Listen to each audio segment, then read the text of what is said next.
A good night of Shabbos. This week is Parshas V'eschanan. It's also called Shabbos Nachamu, the Shabbos of consolation, which comes right after the destruction of Tisha B'Av.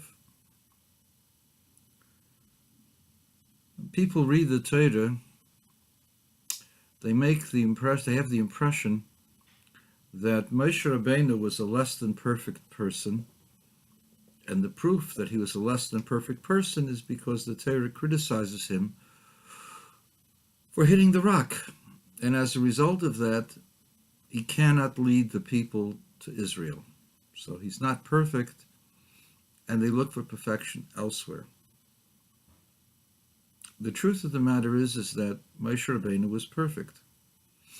Perfection, however, does not make you capable of being the leader of a generation. It is not the tzaddik who leads, necessarily, but the king, the one who God has given the office of responsibility of leading the people and directing the people. That is the most important office holder of the Jewish people.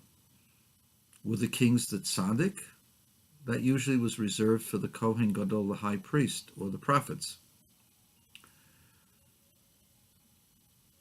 Moshe Rabbeinu was a perfect person. So why didn't he lead the people into Israel? So there are two factors here. In order to be a leader, you have to be able to make an impression upon the generation, upon the people. If the people don't want you or can't understand you, can't appreciate you, then no matter how great you are, you're not going to be elected president, nor will you be appointed as king. A king, the first king, or the leaders, were appointed by the will of the people. Moshe Rabbeinu was a very strong, honest, and truthful person. Moshe Rabbeinu found it hard to not show his displeasure with people who should know better. And therefore, he hit the rock not as an act of rebellion, but as an act of showing the people just how insolent they were in the way they were treating him and Aaron. His sister had just died. He was sitting Shiva, and they hadn't suffered yet. There just was no water, so they were already imagining that they were going to die of thirst. At least let him sit for a half hour, 20 minutes, 10 minutes. Let him reminisce about the wonderful life of his sister, Miriam.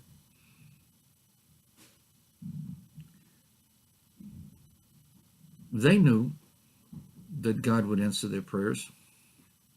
God had done so for the last 39 years.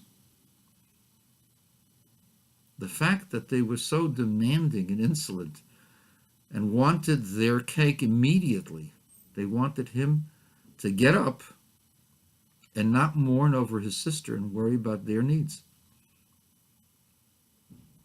Now, well, it's true that a leader has to worry about his flock's needs over his own personal affairs, but a leader can balance it. He still is a human being. In this case, Moses had to show mourning, respect for his older sister. They did not allow him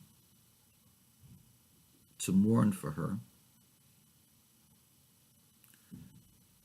and therefore Moses wanted to show that they were disrespectful and they were deserving of rebuke. The problem is that when you're dealing with codgeled babies, in today's day and age, snowflakes, anytime you tell the truth that's unpopular, you're labeled as a bigot or a racist, a homophobe, an Islamophobe, or any other phobe. Moshe Rabbeinu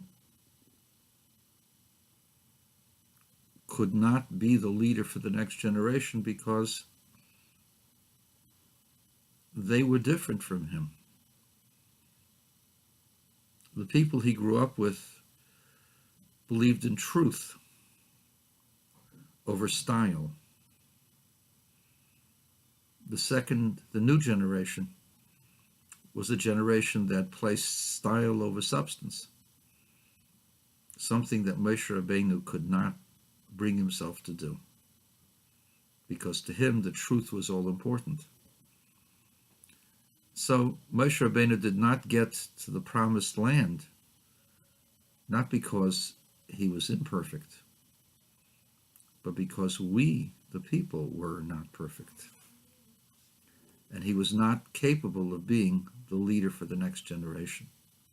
And that's the story. Good Shabbos.